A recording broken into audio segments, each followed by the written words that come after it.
Muy bien, pues les doy la más cordial de las bienvenidas a nuestra segunda clase sincrónica de la materia Sociología de la Discapacidad por la Universidad José Vasconcelos en la maestría en Educación Especial. Y hoy estaremos hablando un tema que no nada más es importante y sale a relucir en momentos cuando alguna persona afronta una discapacidad, sino que tiene que ver en todos los ámbitos y en todos los campos posibles de la vida de cualquier ser humano, incluso de los animalitos. Vamos a platicar acerca de la resiliencia. Será la misma forma de trabajo que la anterior. Les invito a todos a que puedan participar leyendo las diapositivas y en base a la lectura, pues estaremos platicando a lo largo de nuestra sesión. Iniciemos por saber qué cosa es la resiliencia. Yo sé que muchos la conocen. Veamos esta definición. ¿Quién puede ayudarnos a leer lo que significa resiliencia?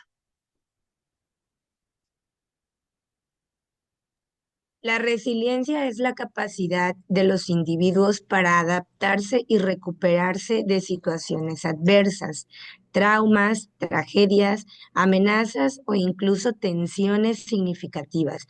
En el contexto de la familia y la escuela, la resiliencia juega un papel crucial en el desarrollo de niños y adolescentes. Muy amable, maestra.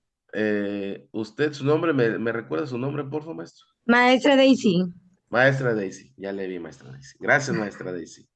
Muy bien, así es. La resiliencia, todos la necesitamos, ¿verdad? Todos tenemos problemas, todos tenemos que adaptarnos, todos sufrimos situaciones que son cosas que nosotros no quisiéramos que nos pasaran en la vida, ¿no?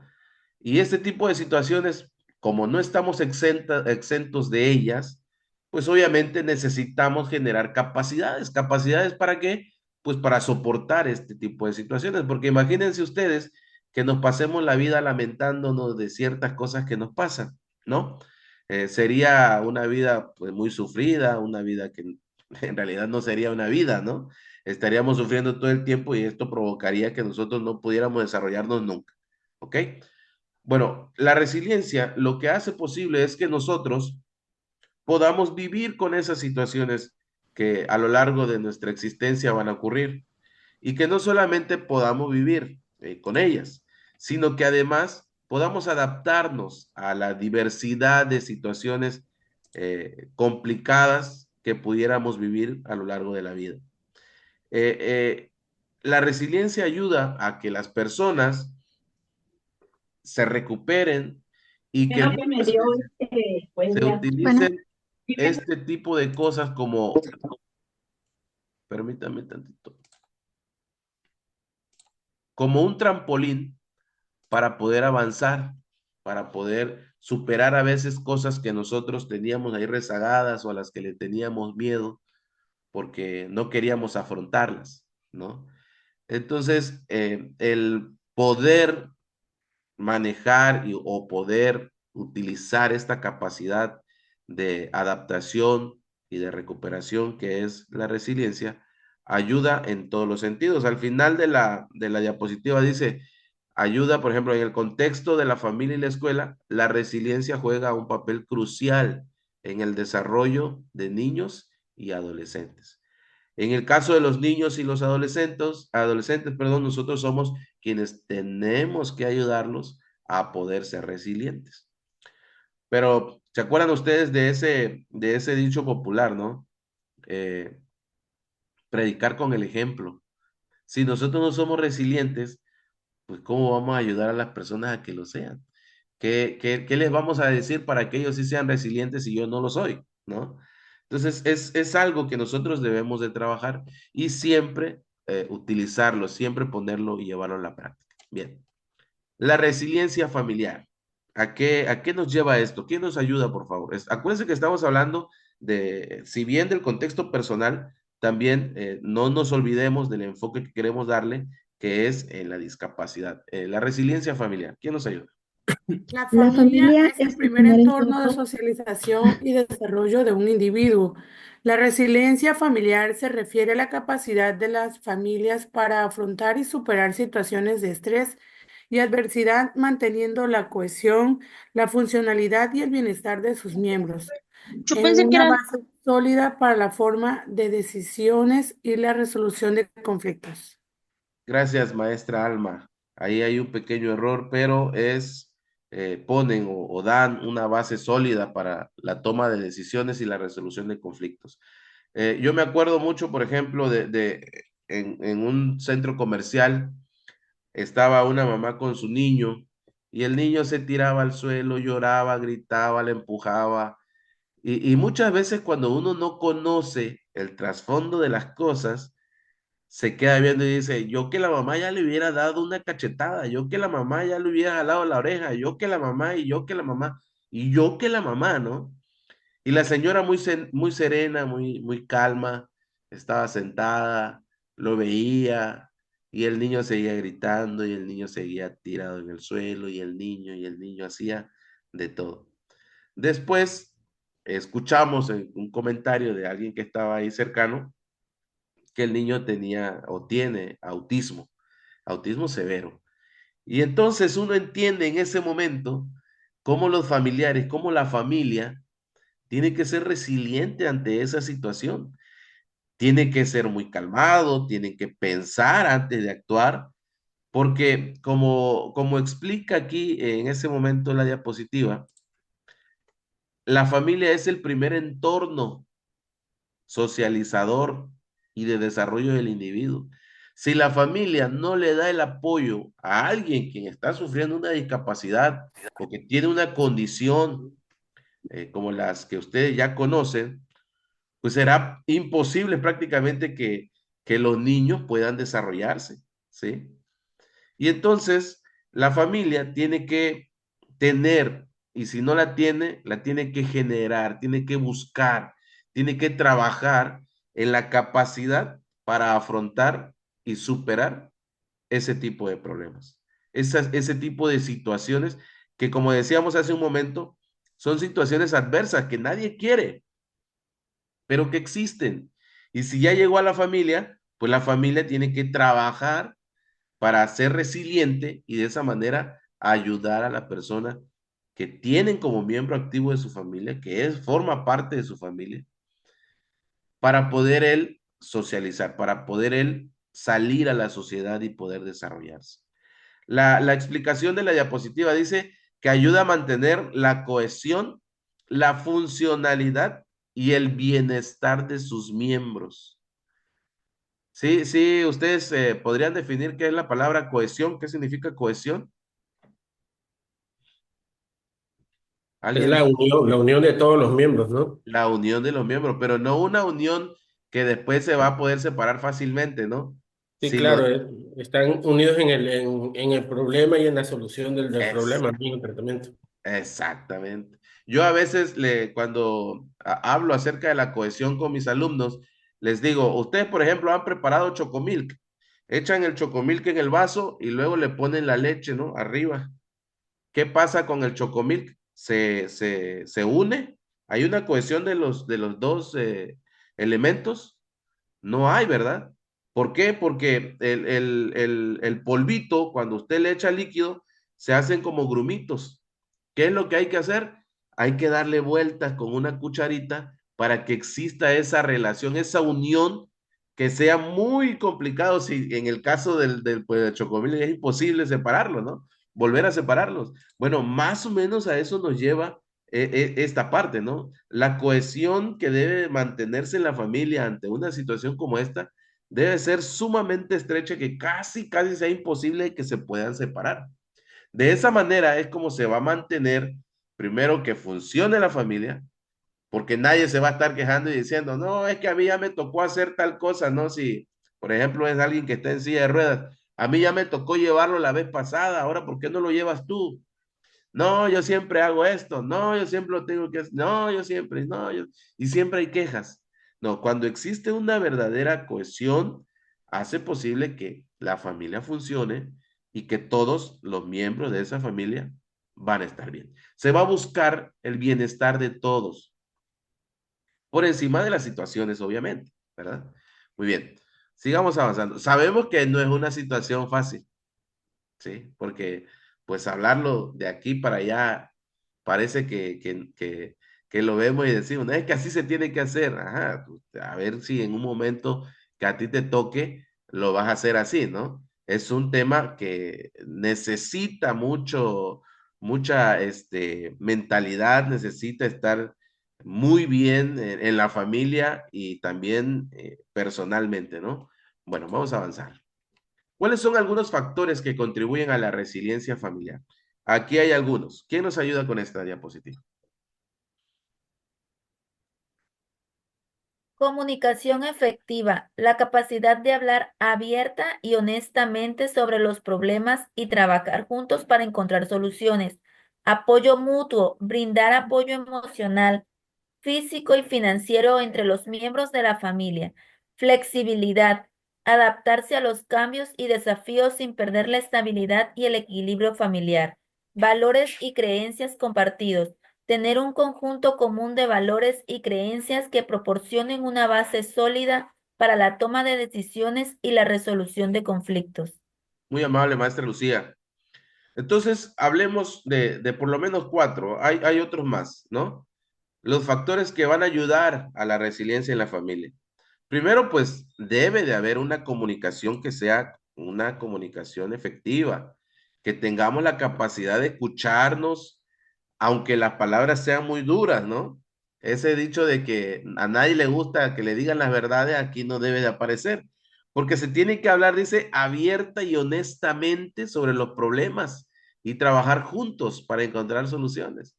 Es que necesito que me ayudes más porque lo que tú estás haciendo por nosotros o por la persona que necesita el apoyo no es suficiente. Y muchos se podrían sentir afectados, se podrían sentir golpeados con las palabras que se les acaban de decir. Pero si es necesario, pues se los tienen que hacer ver de una manera honesta, lo más honesta posible, para que todos puedan trabajar en conjunto y que al final se encuentren soluciones acertadas, ¿no? Yo conocí a una persona que sufre de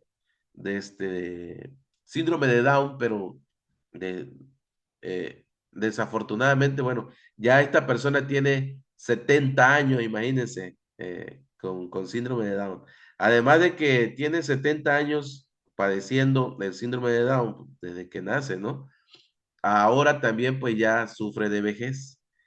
Y la vejez trae consigo muchas otras cosas más que aquejan al ser humano. Y esta personita ya tiene todos esos detalles. Bueno, obviamente su mamá falleció y cuando fallece su mamá, todavía siendo ella joven, le pide a su hermano mayor que se encargue de ella. Y su hermano mayor, una persona también de más de 70 años, es el encargado de estarla cuidando hasta el día de hoy. ¿Cómo le han hecho ellos? Alguna idea, algún plan hicieron, ¿no? Y aquí me lleva a pensar justamente esto, a la comunicación efectiva, porque la esposa de quien se encarga de esta persona con síndrome de Down ha sido el apoyo durante muchos años y los tres ya son personas de tercera edad y todavía siguen ayudando a esta quien sufre de un problema, que tiene una condición de toda la vida y todavía sigue estando ahí con ellos. Imagínense ustedes. Sin duda, esta parte de la comunicación efectiva habla justamente de encontrar soluciones a la problemática. Hoy sé que algunos de los hijos del hermano de la persona que tiene el síndrome de Down ya se están responsabilizando de ciertas cosas con el apoyo a esta persona porque ya sus padres son mayores de edad. Pero si no hubiera una comunicación efectiva, este tema sería imposible tratarlo porque al final de cuentas cualquiera podría decir, bueno, pero es que a mí no me compete. Yo, yo tengo también a mi familia y tengo tres hijos a los que cuidar y son pequeños y tengo a mi esposa y tengo, ¿no? Y podrían entonces surgir los problemas. Cuando se existe una comunicación efectiva, hace posible que la familia pueda trabajar junta y encontrar solución. El apoyo mutuo Estamos hablando del apoyo emocional, físico y financiero. ¿De dónde salía el dinero para cuidar a esta persona durante tantos años? El apoyo de la familia fue indispensable para que hasta el día de hoy ellos, los tres que ya son mayores de edad, primero estén tranquilos en su casita y luego que además a quien ha padecido durante tanto tiempo esta condición, pues siga, primero viva, ¿no? Que pueda tener las condiciones para poder vivir y luego que todos estén apoyándose, que todos tengan una unidad, que haya un trabajo colaborativo, un trabajo en equipo que los haga funcionar. Luego también se habla acerca de la flexibilidad. Hay que adaptarse a los cambios y a los desafíos. Si uno se adapta, pues puede estar estable, puede equilibrarse, ¿no? Y la familia lo debe de hacer para que esto funcione. En los valores y las creencias es una parte también que se necesita trabajar en familia para que esto ayude a dar una base sólida, ¿no? En la toma de decisiones y la resolución de los conflictos. Bien, sigamos avanzando. A ver, resiliencia escolar. Sí, aquí vamos. ¿Quién nos ayuda con la resiliencia escolar? Dice, La resiliencia escuela, escolar. La escuela es un entorno vital para el desarrollo social y académico de los niños y adolescentes. La resiliencia escolar se refiere a la capacidad de los estudiantes para superar desafíos académicos, sociales y emocionales en el entorno escolar. Gracias, maestra Vale. Muy amable, maestra Vale. La resiliencia escolar, ¿sí? Como los niños necesitan socializar y necesitan aprender también, adquirir conocimientos, pues deben de asistir a un entorno escolar. Y la resiliencia escolar se refiere justamente a la capacidad de los estudiantes que sufren una condición para superar los desafíos que existen. No nada más los que tienen condiciones, también aquellos que tienen algún tipo de problema, ¿no? De problema, digamos, intelectual, que tienen algún detalle que les está provocando que ellos no puedan alcanzar los conocimientos necesarios, que se estén rezagando, que no puedan ir a la par de sus compañeros. Ellos también necesitan superar esos desafíos y a estos les consideramos desafíos académicos y desafíos sociales, pero también hay desafíos emocionales que tienen que vivir en el entorno escolar. Hay niños que no son muy sociables y entonces llegan a la escuela y se sientan en una esquina y de ahí no los sacas y tratas de hablar con ellos y no te responden y manda a hablar a su papá y el papá no viene y entonces hay un montón de situaciones que van bloqueando a cada uno de estos muchachos para que se puedan desarrollar, para que tengan un desenvolvimiento adecuado en el entorno en el que les toca, ¿no? Que en este caso pues es la escuela. Cuando una persona en las escuelas, cuando un estudiante nuestro sufre de algún tipo de, pues de problema escolar, ¿no? Ya de los que estuvimos hablando, pues necesita trabajar con la resiliencia, necesita esforzarse y adaptarse para que esos detalles, esas barreras que encuentra, las pueda sortear y pueda avanzar sin ningún tipo de dificultad. Bien, avancemos. Resiliencia en el contexto de la discapacidad. ¿Alguien me ayuda con eso? Se ve demasiado blanco. Yo cuando lo estaba editando te veía mejor, pero si lo puede leer, alguien. Resiliencia en el contexto de la discapacidad. Para las personas con discapacidad y sus familias, la resiliencia no solo implica superar los retos diarios, sino también encontrar formas de prosperar y llevar una vida plena y significativa. Gracias, maestra Yasmín. Eh, la resiliencia entonces ya llevado al contexto de la discapacidad, pues no solamente es que vamos a superar el día de hoy y ya mañana veremos cómo pasa, ¿no? Y sí, pues a veces no, pues, que vamos a solucionar el día siguiente, pues si todavía no ha llegado, ¿no? Pero aquí va más allá porque necesitamos ver, proyectar ciertas situaciones que vendrán en el futuro, que vendrán dentro de poco y cómo las vamos a sortear. Recuerden que una persona con discapacidad, pues al final de cuentas va a seguir creciendo, va a llegar a ser un adulto y va a tener responsabilidades también. Veía yo un video de una persona que tiene a un hijo autista y lo ponía cuando era un niño, ¿no? Y cuando es un niño, pues es de cierta manera un poco más moldeable. Pero cuando es un adulto y tiene un autismo severo, que esa persona pues seguramente no se va a casar, seguramente no va a formar una familia por el tipo de condición que existe en él. Y quienes van a afrontar siempre esos retos, pues va a ser la familia directa, ¿no? Su mamá, su papá, sus hermanos. Y entonces ponían esta diferencia que existe cuando son niños a cuando ya son adultos. Cuando son niños te empujan y pues no te tiran, pero cuando son adultos y ya siendo una persona mayor, entonces no solamente nos lleva a pensar en solucionar el problema ahorita, lo que ahorita se nos plantea, no, nos lleva más allá, a encontrar formas de prosperar y llevar una vida plena y significativa, a que esa persona pueda superarse a pesar de la condición que tienen, a que esas personas puedan sacar adelante sus metas, a que las ideas que se plantean las puedan llevar a cabo, ¿sí? Hacia allá nos lleva la resiliencia. Y lo vemos hoy, por ejemplo, cuando nos toca, después cuando se llevan a cabo los Juegos Olímpicos, después de los Juegos Olímpicos, digamos que de aquellos que no tienen una condición, vienen los Juegos Olímpicos o los Paralímpicos.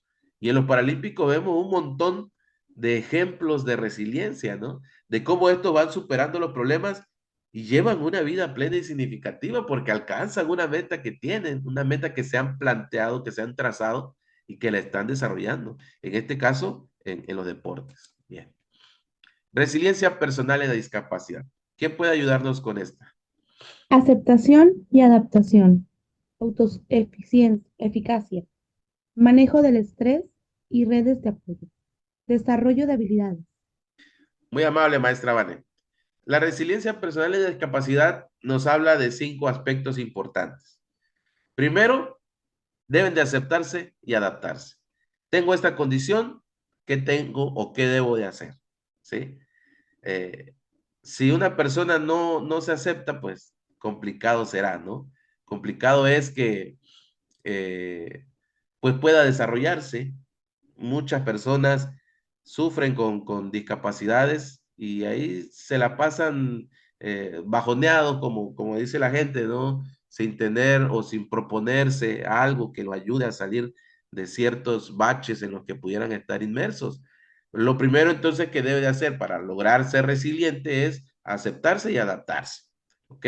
Luego la autosuficiencia, perdón, la autoeficacia.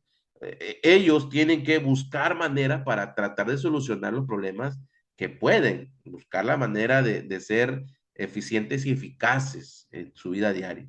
El manejo del estrés es esto que todos necesitamos y que ellos deben de trabajar eh, más todavía porque ante las situaciones que se pudieran enfrentar, pues van a sufrir un montón de cosas como por ejemplo quien anda en silla de ruedas y a veces ni siquiera lo quieren recibir en los aeropuertos porque según políticas de algunas aerolíneas deben de ir acompañados por alguien y si va solito porque él quiere ser autosuficiente, ¿no? Entonces ahí debe trabajar también el estrés, trabajar con el manejo del estrés.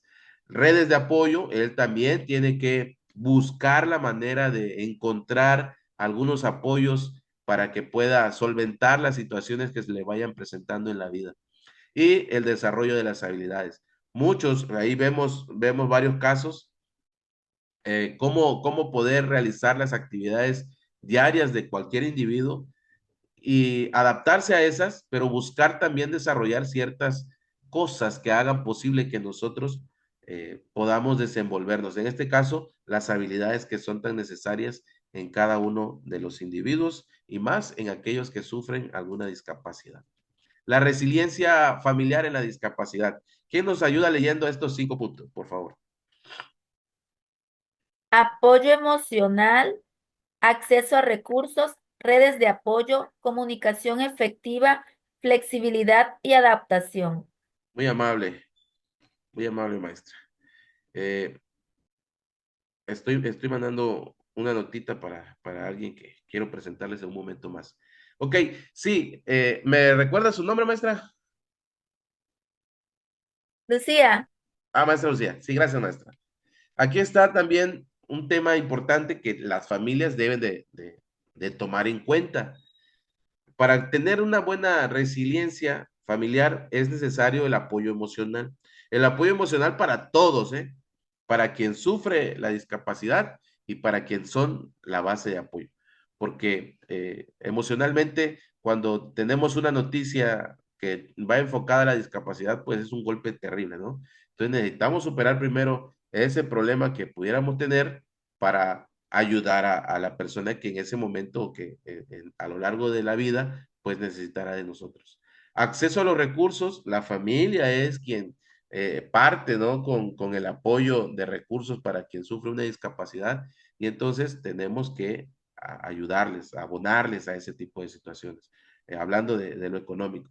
Redes de apoyo, la familia también es el principal motor, la principal ayuda para quien sufre una discapacidad y que pueda tener los apoyos necesarios en los distintos ámbitos que necesiten, así como la comunicación efectiva que ya platicamos hace un momento y la flexibilidad y adaptabilidad. Hay que ser adaptables, hay que ser flexibles ante la situación a fin de que podamos ayudar a quien lo necesite en ese momento y lo necesitará a lo largo de la vida para que podamos brindarles todos los apoyos que éste necesite. Bien. Resiliencia escolar y comunitaria en la discapacidad. También son 5 puntos. ¿Quién los lee, por favor?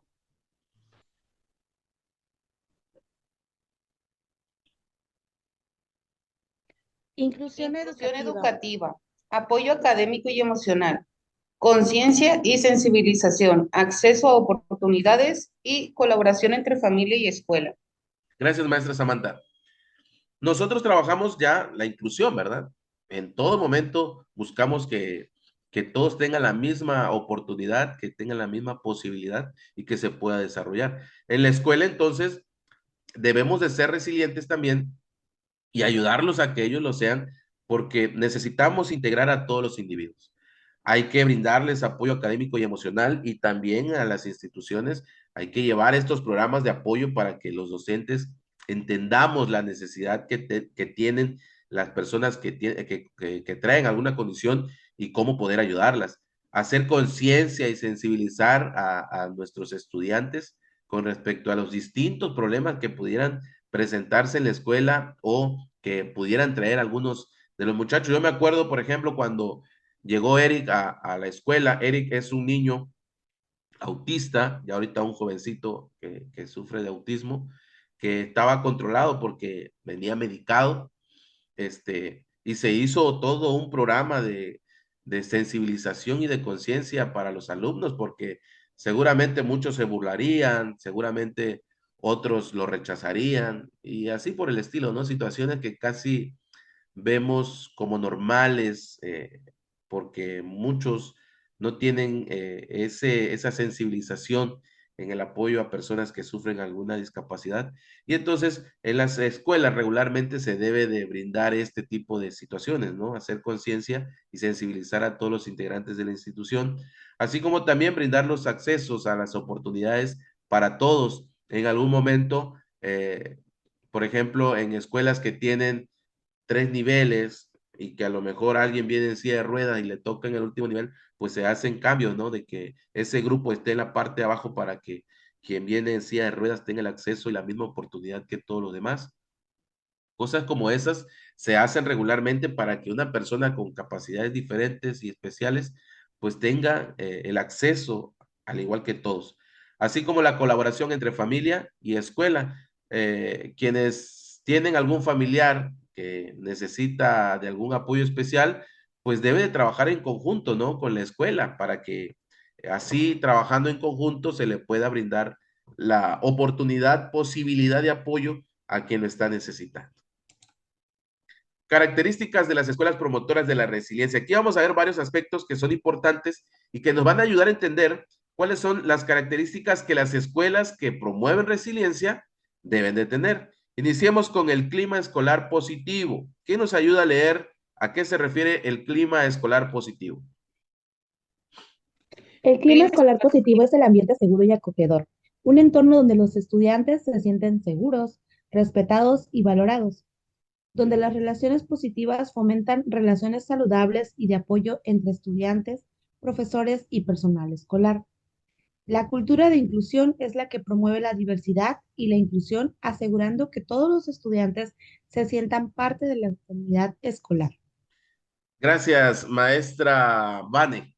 Gracias, maestra Vane. Sí, una de las características es el clima escolar positivo, o sea, se espera que en la escuela se maneje un ambiente seguro y acogedor para todo, ¿verdad? Pero más para quienes tienen algún tipo de discapacidad, porque la idea es que el entorno donde los estudiantes estén, pues estén seguros, se sientan respetados y que además sean valorados. Y esto no nada más nos lleva a ciertas características, sino a todo el conjunto del alumnado que pueden estar en algún salón, ¿no? En algún grupo. Las relaciones positivas ayudan a fomentar esas relaciones saludables. Cuando nosotros generamos un ambiente positivo en el aula de clases, esto hace posible que todos los integrantes del grupo pues puedan tener una buena relación y que al final exista un apoyo entre estudiantes, entre profesores y entre el personal escolar, así como la cultura de la inclusión, que es promover esta diversidad de características en un grupo y que todos puedan trabajar de una manera ordenada, de una manera en conjunto, para que de esa forma nos aseguremos de que todos los estudiantes formen parte activa de la comunidad escolar. Y hay otras características más, por ejemplo, el apoyo emocional y psicológico, habilidades de autogestión y resolución de problemas, oportunidades de participación y compromiso, que son otras, pero yo quería llegar a este momento, que es un conversatorio que hemos preparado para ustedes, pero antes voy a presentarles a alguien que nos hace el favor de estar con nosotros en esta ocasión. Se los voy a presentar. Miren, él es, su nombre es Daniel Domingo Morales Brito. Escuchen, por favor. Él es licenciado en psicología por la Universidad del Valle de México. Es egresado de la licenciatura en comunicación por la Universidad Juárez Autónoma de Tabasco. En este momento es maestro en innovación tecnológica educativa por la Universidad Alfa y Omega. También es egresado del diplomado en creación literaria de la Escuela de Escritores José Gorostiza y del diplomado en psicología clínica de la Fundación Juguemos Juntos. Imagínense cuántas cosas les he platicado ya de él. Además, en este momento está realizando una maestría en ciencias en intervención psicosocial por la Universidad Juárez Autónoma de Tabasco, pero también está llevando un doctorado en psicología en la Universidad Alfa y Omega. Ha participado en varios trabajos de investigación que han sido publicados y uno de ellos yo se los pude presentar gracias a que él hizo el favor de compartirlo conmigo para que yo se los transmitiera a ustedes.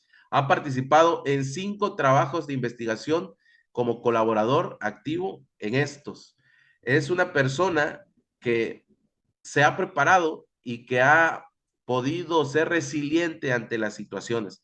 Pero no les platico más. De hecho, voy a dejar de compartir y para que lo podamos ver a pantalla y que él mismo sea quien nos cuente un poquito más sobre quién es y sobre cómo ha podido sortear las diferentes circunstancias que la vida le ha presentado. Al final de su plática, de su exposición, me gustaría que prepararan ya las preguntas que han hecho con anticipación para que las podamos platicar con el Daniel. Buenos días, amigo. ¿Qué tal, amigo Carlos? ¿Qué tal? Muy buenos días. La verdad, muy agradecido de tu invitación. Chicos y chicas, muy también agradecido con ustedes por recibirme. Y aquí estamos muy a gusto de darles un conversatorio acerca de lo que es la discapacidad. Daniel, me gustaría que platicaras un poquito acerca de lo que has hecho para que los maestros estén enterados sobre los detalles que has tenido que sortear y cómo le has hecho. Claro, mira, la realidad es que la discapacidad es un tema bastante, ¿cómo decirlo? Que está a la mano. Es decir, todos estamos expuestos a ello. Absolutamente todos tenemos la oportunidad no deseada de obtener, de adquirir una discapacidad, ya sea por una circunstancia, eh, que no está en el control de uno, ¿no? Entonces, al momento en que tú adquieres una discapacidad, pues obviamente la vida se ve modificada, se ve alterada, porque entras de una condición a otra y tienes que enfrentarte a un sinfín de situaciones en las que no las veías. Muchos conocidos, de hecho, amigos, al momento de acompañarme a ciertos lugares, dicen, yo jamás había visto la necesidad de una rampa o la necesidad de tener un lugar apropiado para que puedas andar. Es más, ni siquiera sabía yo que los baños no estaban adaptados y la necesidad de ello. Entonces, al momento de ellos acompañarme sin vivir directamente la discapacidad, se ven en cuenta que hay situaciones que uno tiene que enfrentar de manera cotidiana y se cuestionan y me cuestionan, ¿y cómo le haces? Pues tengo que hacerlo, de una u otra manera tengo que hacerlo porque no voy a quedarme de brazos cruzados. Claro está que es un proceso, no es algo que es de la noche a la mañana. Cuando adquieres una discapacidad, tu vida se transforma, tu cotidianidad cambia y tienes que entrar en un proceso de adaptación y en un proceso de aceptación, en una resignificación de tu propia corporalidad.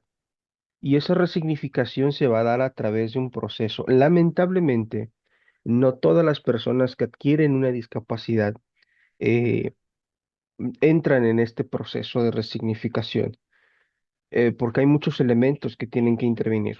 Entonces, ese proceso de resignificación es el que te permite adquirir habilidades, destrezas que te van a permitir enfrentarte a la cotidianidad y a muchas actitudes, ¿eh? Muchas actitudes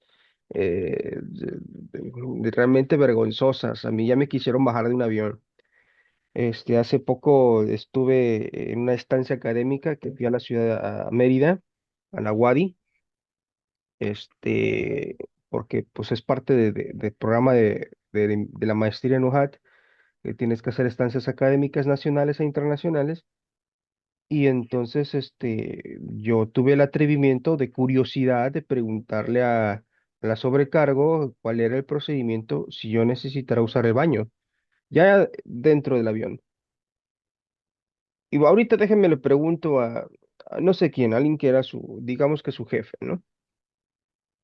A ratos viene otro sujeto, no miembro de tripulación, sino de afuera. Me dice, oiga, ¿es usted la persona que no puede caminar? No, no puedo caminar. Pero no se puede usted parar. Podría yo pararme, pero no caminar. Ah, lo que pasa es que por políticas de la empresa usted no puede viajar solo. A ver, ¿cómo está eso? Sí, es que no puede usted viajar solo. No, pues yo ya estoy a bordo, yo ya compré mi boleto. ¿Y cómo me vas a decir eso si conozco tantas personas amigas que han viajado solos? ¿Y cómo vas a decirme eso si hasta los propios paralímpicos viajan solos? No, pues es que es cosa de la empresa, no es cosa mía, entiéndalo usted. Sí, ya entiendo que te mandaron de carne de cañón a decirme esto y no es tu culpa. Sin embargo, no me voy a bajar. No, pues yo sé, no es mi culpa. Pues sí, ya sé que no es tu culpa. Y te mandaron de carne de camión porque estos tipos, la tripulación, no tuvieron la cara para venirme a dar la cara y decirme lo que me estás diciendo y dame explicaciones de tu política tan discriminatoria, ¿no? Claramente no me bajé del avión, pero sí fue un viaje bastante incómodo y desagradable. Y entre esas otras muchas circunstancias que uno enfrenta de manera cotidiana, al no tener la sociedad esa sensibilidad sobre el tema de la discapacidad. Y eso se ve en muchos contextos, no solamente en un avión, sino también en la escuela, en las instituciones políticas, en las instituciones públicas, en las instituciones de salud, en muchos contextos, hasta en los propios centros de rehabilitación, para que no nos vayamos lejos. Y son muchas circunstancias a las que uno tiene que verse expuesto.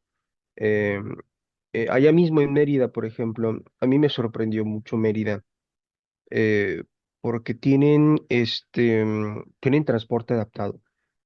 Tienen un camión que se llama Vaivén, un transporte que se llama Vaivén. de lujo, bastante genial. Y todos, absolutamente todos tienen rampa. Pero no solo eso, sino que tienen un transporte exclusivo para personas con discapacidad y otras condiciones, gratuito. Entonces, es algo, genial. Pero también me tocó ver la otra cara de la moneda. Estaba yo en una plaza, ya me iba yo en Uber, y el Uber me bajó porque mi silla no entró en su cajuela.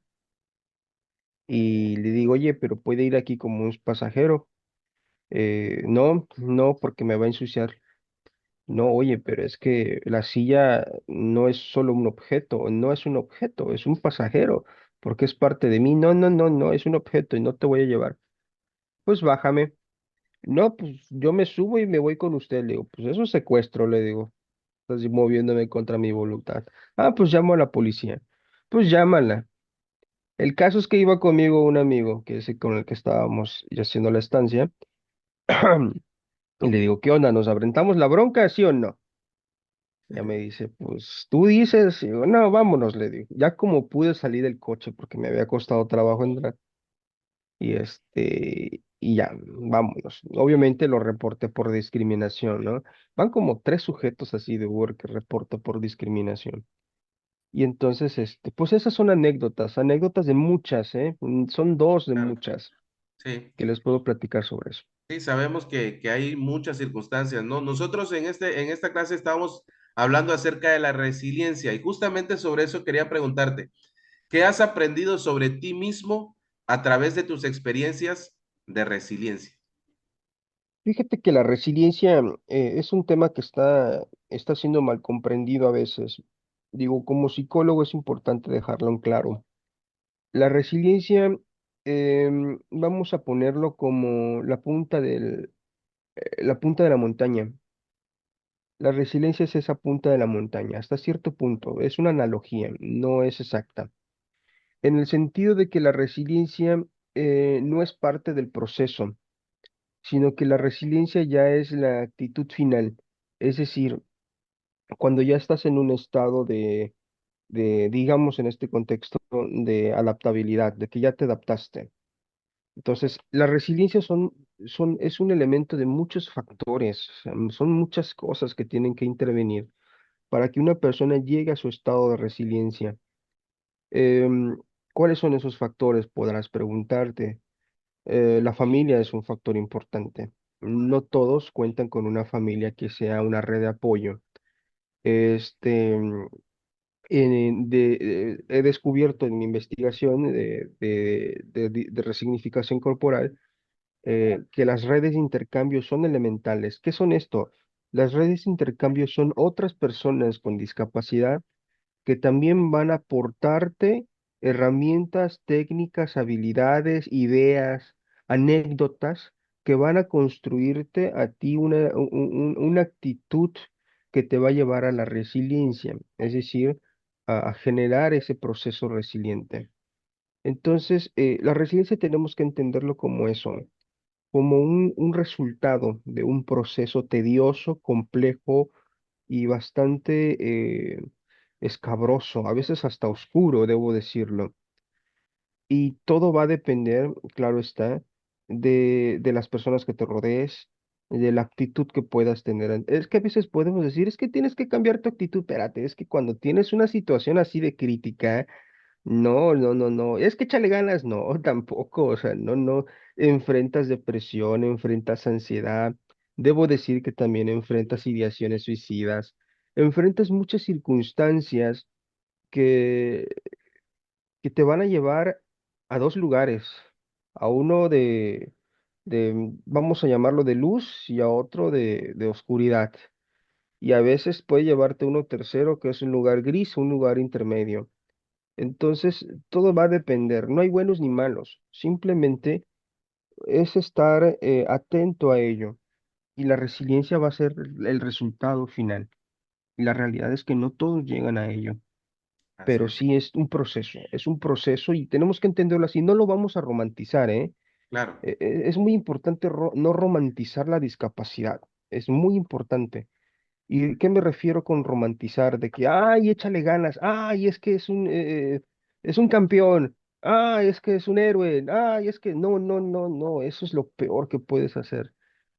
Romantizar la discapacidad. No, la discapacidad es una condición de vida eh, como cualquier otra, como la tuya, como la mía.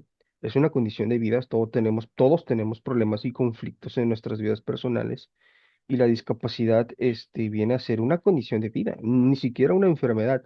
Puede Claro. derivarse de una enfermedad, pero todo va a implicar eh, un abono, un agregado para llevarnos a la resiliencia, ¿no?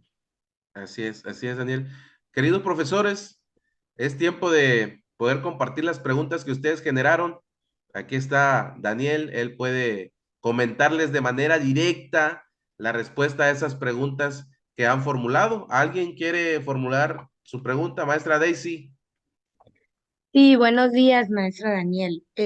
Bueno, usted comenta, ¿no? Sé que a lo largo de su vida ha enfrentado pues muchas barreras, ¿no? Que nosotros le llamamos para poder estar donde está.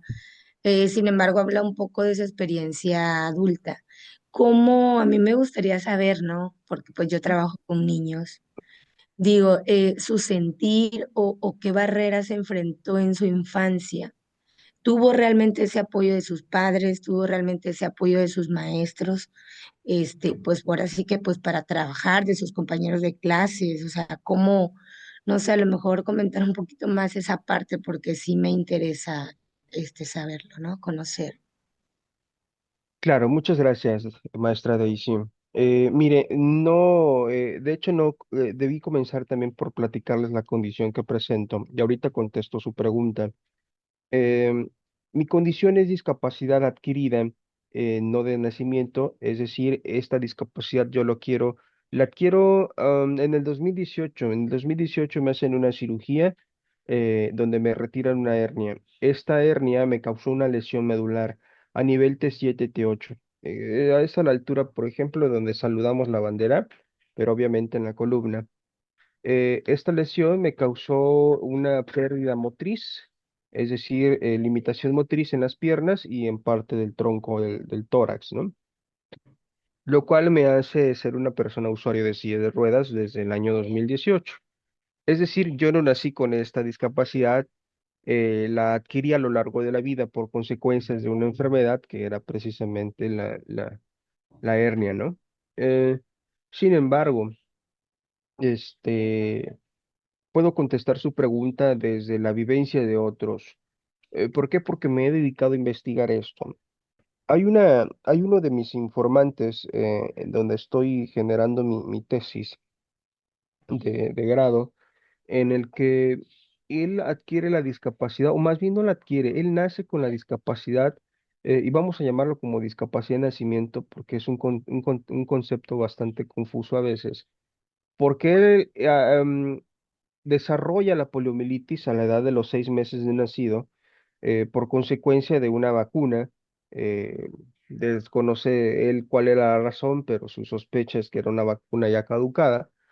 Y entonces es muy curioso su vivencia, porque él me expresa que donde él vivía, que era en Macuspana, vivió una infancia rosa, así lo verbaliza él, en el sentido de que sus primos, sus parientes, todos, siempre lo incluían en las actividades. Él tenía poliomielitis en las dos piernas, desarrolló la poliomielitis en las dos piernas, y recordemos que la poliomielitis es una degeneración muscular por causa de esta situación.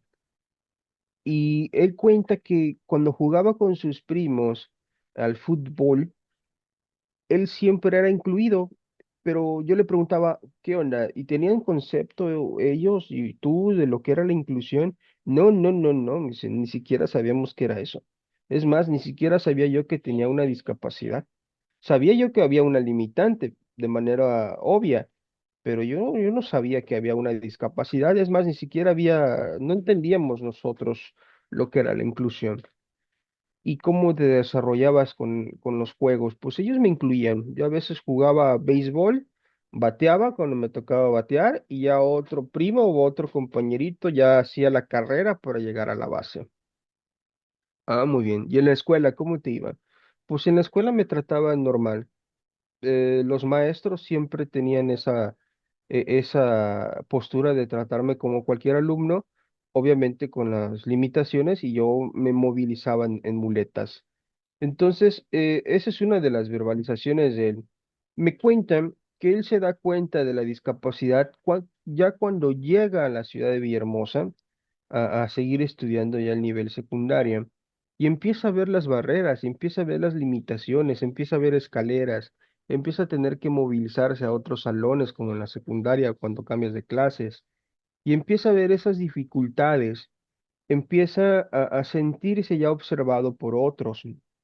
eh, y sin embargo, él siguió hasta terminar su universidad, ¿no? Pero aquí lo curioso es que él empieza a ser consciente de la discapacidad como tal hasta la adolescencia y llega a comprender la discapacidad, a saber qué es discapacidad hasta la edad adulta. Yo le decía, ¿cómo es posible? Sí, es que nadie me lo explicó, es que nadie me decía que era esto. Entonces, es muy importante en el contexto educativo siempre estar muy, no hipervigilante, sino estar preguntando cuáles son las necesidades del alumno para realmente tener este proceso de incluirlo, no solamente de integrarlo, porque integrarlo pues es fácil. Vamos, te integras y hacemos las actividades. No, pero es necesario preguntar a él directamente o incluso a los propios padres, aunque él es más práctico a ellos directamente, cuáles son las necesidades que tiene, ¿no? Hay muchas circunstancias, muchos tipos de discapacidad que se pueden presentar en un alumno. Y es cierto, los docentes no están del todo, ¿cómo decirlo?, especializados en una discapacidad específica, pero basta con informarse, por Dios, de veras, basta con informarse. Las redes sociales, la información ahorita está al toque de dedo, al toque del teclado.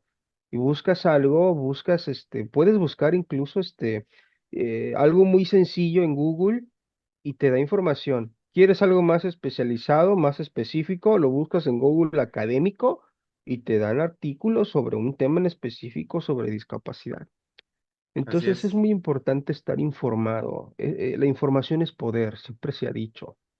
Entonces, estar informado sobre la condición del alumno nos va a permitir incluirlo en el contexto educativo, ¿no? A partir de no a partir de su limitación, sino a partir de su diversidad funcional.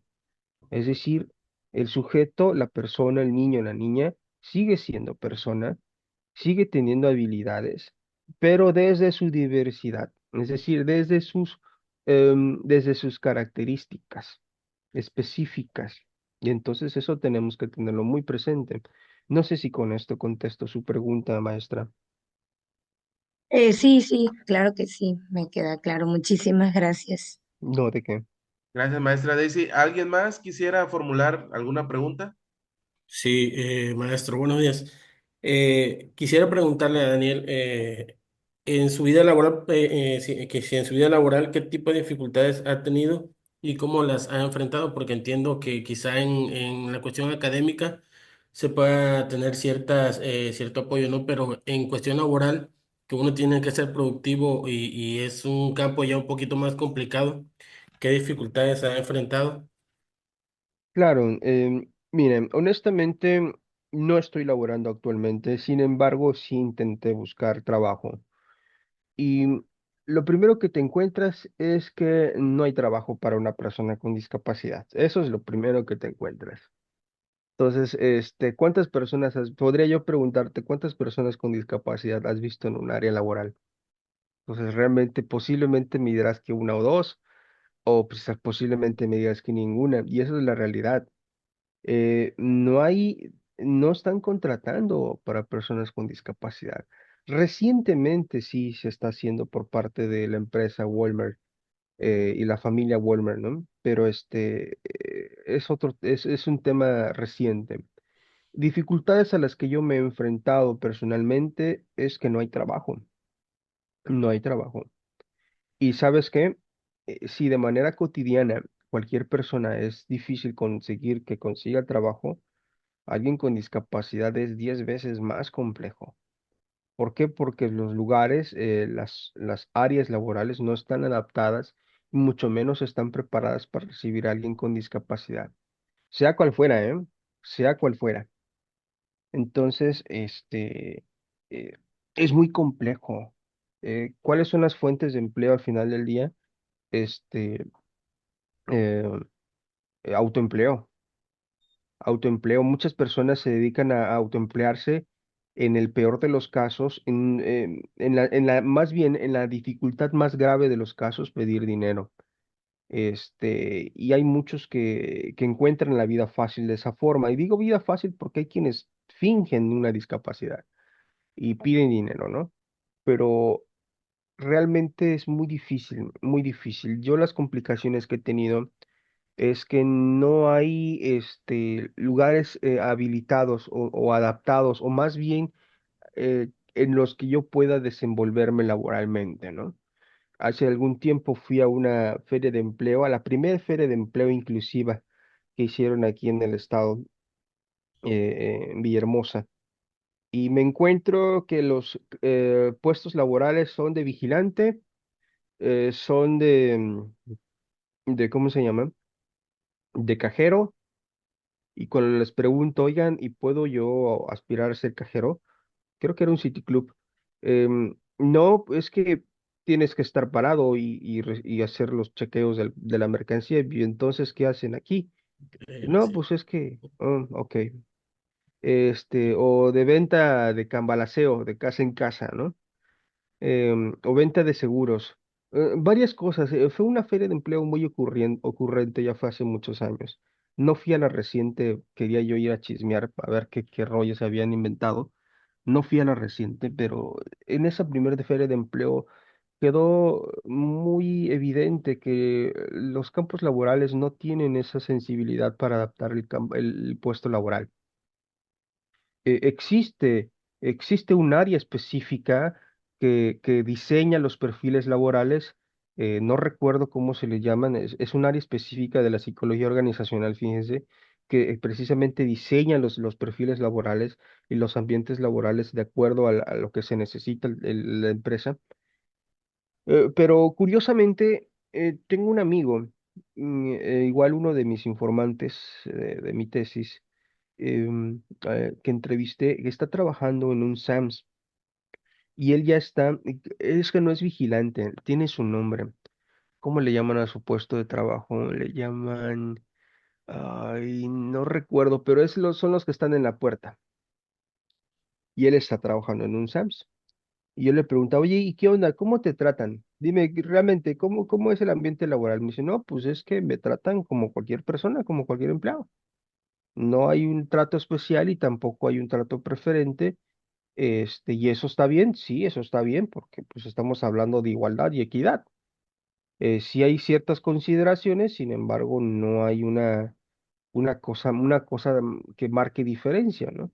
Te pagan lo mismo, mismos salarios, y te preguntan, eso sí, te preguntan, ¿puedes hacer cierta actividad? No, pues ya les dices si sí o no, y ya ellos generan esa oportunidad de que estés laborando, ¿no? Esto es algo nuevo que está haciendo esta empresa, no conozco de alguna otra. ¿Y cuál es lo curioso? Fíjate, lo curioso es que, ya ves, amigo Cachi leyó el currículum de un servidor, ¿no? Pero, ¿qué es lo curioso? Que, pues, si tú llegas con una maestría a buscar trabajo de recepcionista ahí en Sams, por ejemplo, pues no te lo dan porque pues Está sobrecalificado, sí. estás sobrecalificado, entonces no te lo dan. Obviamente tienes que ir con escondiendo esos títulos, ¿no? Qué ironía. Claro, y ni siquiera de licenciatura, tienes que ir con el bachiller o preparatoria. ¿Por Claro. qué? Porque digo, yo como psicólogo lo entiendo, y más que en el área organizacional, es que el perfil laboral es el perfil laboral. O sea, aquí lo que queremos son personas con este nivel de estudio. Si tú sobrepasas el nivel de estudio, pues no eres candidato. Claro. Diría un maestro, pues no vaya a ser que nos armes aquí un sindicato. Y entonces, pues es que tiene sentido porque al final del día, mientras más grado de estudio Sí. tengas en un en un perfil laboral que no lo necesita, pues abandonas el área de trabajo, ¿no? ¿Por qué? Porque no cumple con tus expectativas académicas. Y eso Entonces, es, ¿quieres, perdón, entonces crees que faltaría más legislación sobre las personas con cierta discapacidad para poder obtener trabajo, ¿no? A mí me llama la atención, perdón, que me extiendo un poco. Creo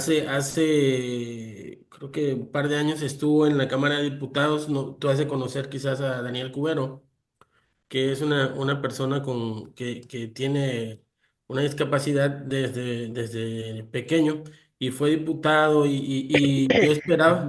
yo esperaba que pudiera buscar leyes para favorecer a las personas con discapacidad y nada, o sea, pasó así, ¿no? Entonces quizás falte esa parte de una legislación, al menos en el estado, porque por ejemplo en la Ciudad de México sí he visto mucha gente, un poco más de inclusión en cuanto a personas con discapacidad en el aeropuerto. Igual no quizá en puestos con toma de decisión, pero bueno, un poco más de cuestión inclusiva en ese aspecto, ¿no?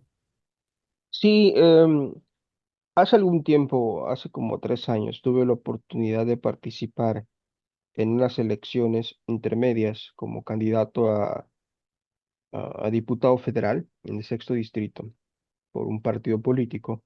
Y una de las propuestas precisamente era la reforma al artículo, si mal no recuerdo, 167. No lo tengo presente ahorita, en el que prácticamente era obligar a las empresas, obligar a las empresas a contratar a personas con discapacidad, cierto porcentaje de su cantidad de su de personal tenga personas con discapacidad, ¿no? Porque en la actualidad existen los supuestos beneficios fiscales en favor de contratar a una persona con discapacidad, pero esos son como, a ver si quieres, ¿no? Si se te antoja contratar a alguien, te doy un beneficio fiscal. Y como tú dices, una reforma al artículo, no recuerdo cuál, en el que sí se obliga a las empresas a contratar a personas con discapacidad. Y no solamente como un artículo ley, sino también diseñar mecanismos de seguimiento, ¿no? Mecanismos de control en el que, porque puedes poner la ley, pero la ley es papel, pero si no hay mecanismos de control, de nada sirve. Y esos mecanismos de control van a permitir que el contexto laboral realmente esté adaptado a las personas con discapacidad, ¿no? Y sí conozco a este político, pero pues cada quien, ¿no? Con sus políticas.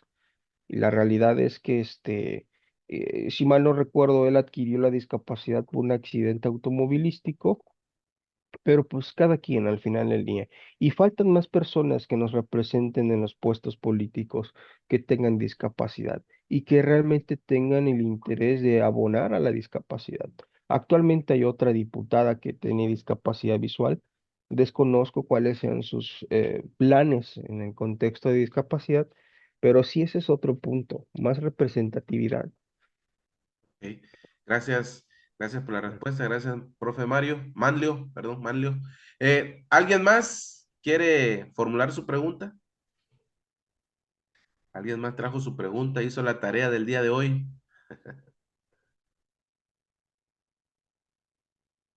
Nadie más. A mí me gustaría Ah, preguntar algo.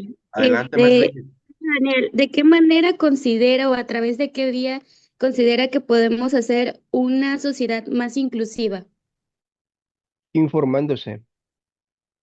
Por ejemplo, podría yo preguntarte, eh, ¿sabes lo que significa discapacidad?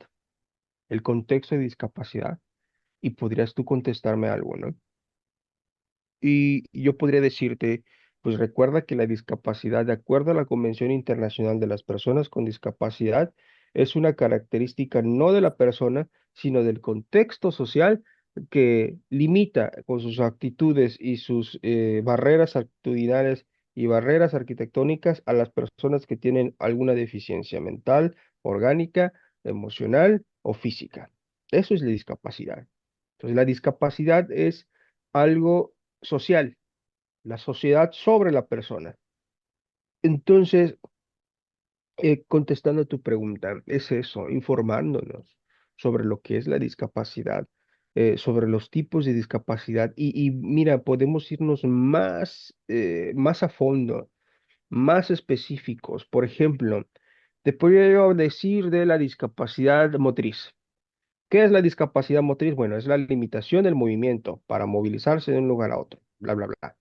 Bien, pero ¿qué es más?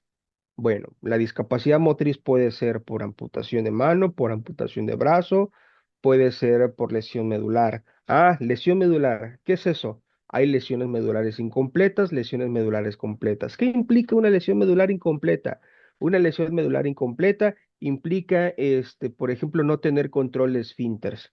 Y ya, lo aterrizamos al contexto educativo, por ejemplo, un alumno que tiene lesión medular completa y no tiene control de esfínteres, ¿qué necesidades va a tener?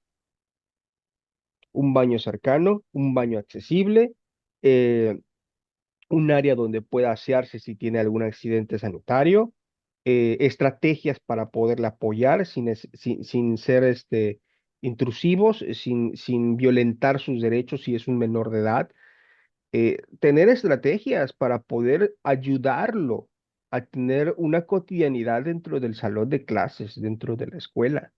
Y fíjate cómo nos fuimos de lo más a lo poco, de a lo específico, desde lo motriz hasta una lesión incompleta.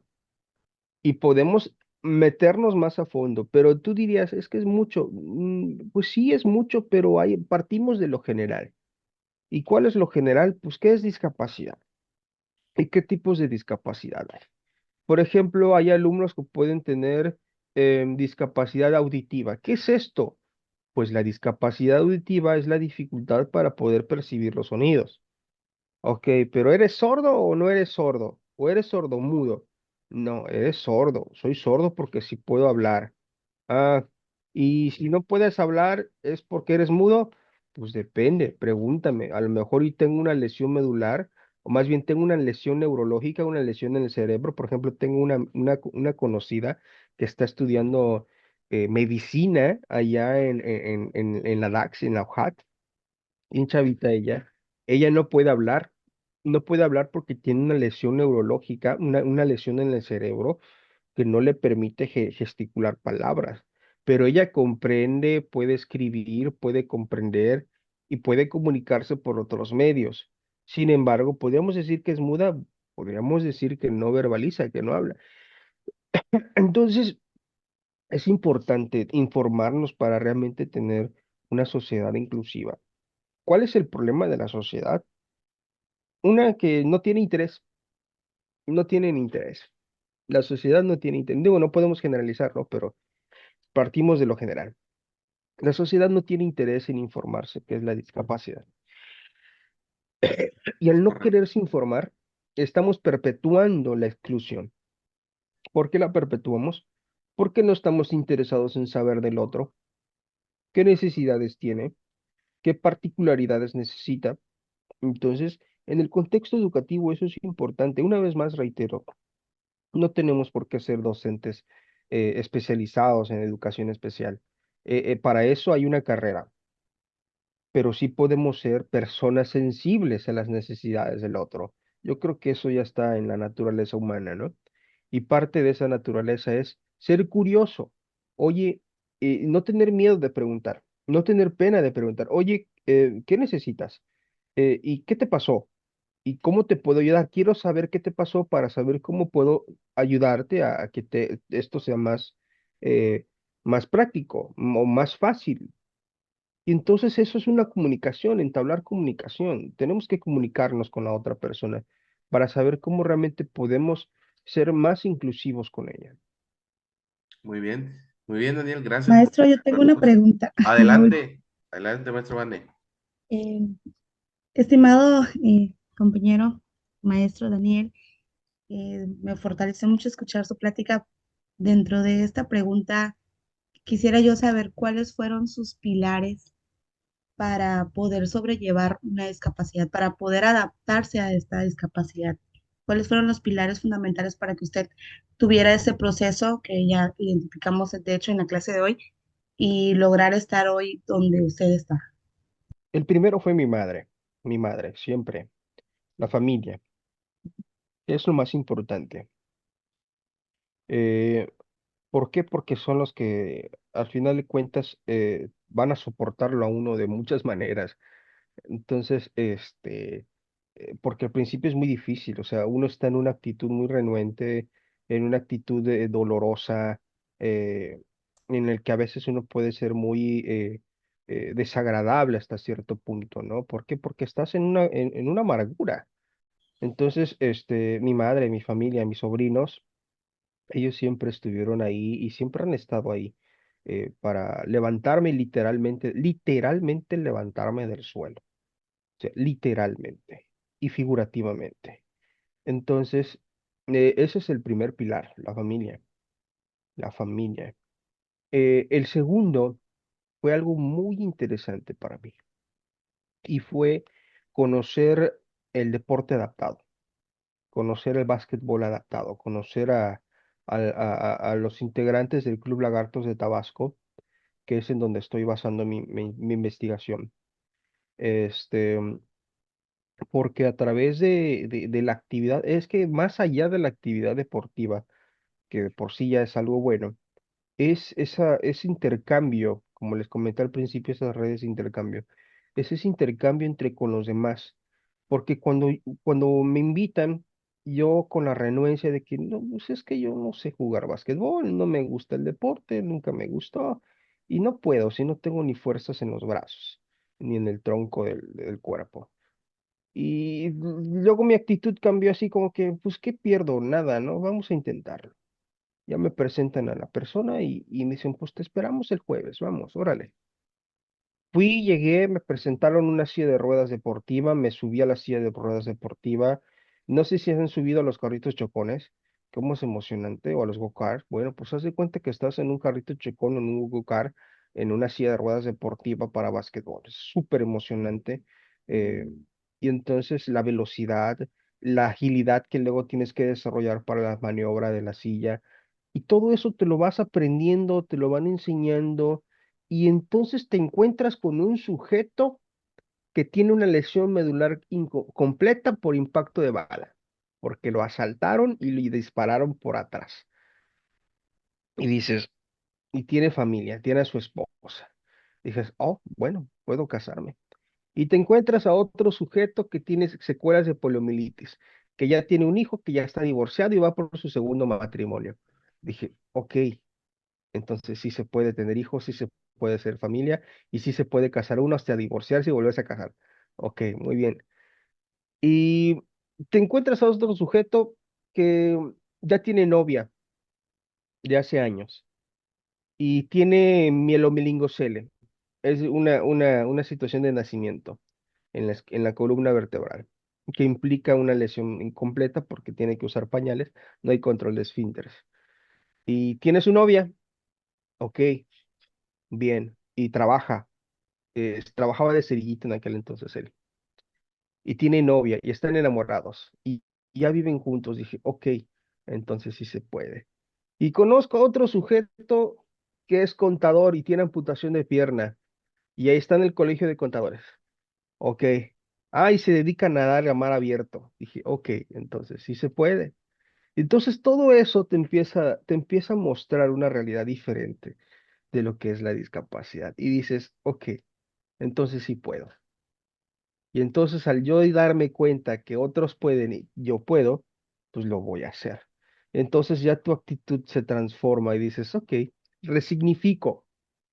Esto ya no significa ser inválido, esto ya no significa eh, pobrecito, esto ya no significa que me voy a quedar aquí toda la vida, esto ya no significa que soy un inútil, en mi caso ya no significa que voy a ser un hombre incompleto, ya no significa eso, significa otra cosa la condición de discapacidad. Entonces, ese fue mi segundo pilar, conocer la actividad deportiva, pero más allá de eso, relacionarme con otras personas que tienen discapacidad. Eso fue vital y importante. Porque me he dado cuenta que hay quienes han adquirido la discapacidad o tienen alguna discapacidad de nacimiento, que están aislados, que se aíslan y no están en ese proceso, no están en esa actitud, ¿no? Y todavía tienen que enfrentarse a la cotidianidad diaria que es totalmente excluyente. eh, por más que luche la sociedad en ser incluyente, siempre va a ser muy excluyente. Pues imagínate, si no tienes esas herramientas para enfrentarte a eso, pues te escondes como la avestruz o como el topo, te hundes. Es correcto. Entonces, son dos elementos muy importantes, la familia y el relacionarte con otros con discapacidad. Para mí eso fue clave, elemental. Excelente, maestro. Muchas Ah, gracias. maestra Vane, gracias. ¿Alguien más antes de ir cerrando con la plática del día de hoy? Muy bien, pues tus conclusiones, Daniel, con respecto a resiliencia, con respecto a la sociología de la discapacidad. ¿Qué podrías comentarle tú a los maestrantes en educación especial ya para cerrar esta charla? Claro, es muy importante tener esa información siempre presente, informarnos, ¿qué es esto? ¿Qué es la discapacidad? Y como planteas tú esto de la sociología de la discapacidad, tenemos que entender que la discapacidad ha sido comprendida de manera distinta a lo largo de la historia. Entonces, a lo largo de la historia han habido momentos en que la discapacidad ha sido, o las personas con discapacidad han sido prescindibles, como el modelo de presidencia. ¿Qué es esto? Que la persona con discapacidad no es útil para la sociedad y al no ser útil es desechable o necesariamente desechable. Entonces, en la antigüedad, a las personas con discapacidad, en la antigua Grecia, las eliminaban, las ejecutaban. Incluso en la época del siglo pasado, de la Segunda Guerra Mundial, las personas con discapacidad eran sometidas a eugenesia, es decir, eliminadas, erradicadas. ¿Por qué?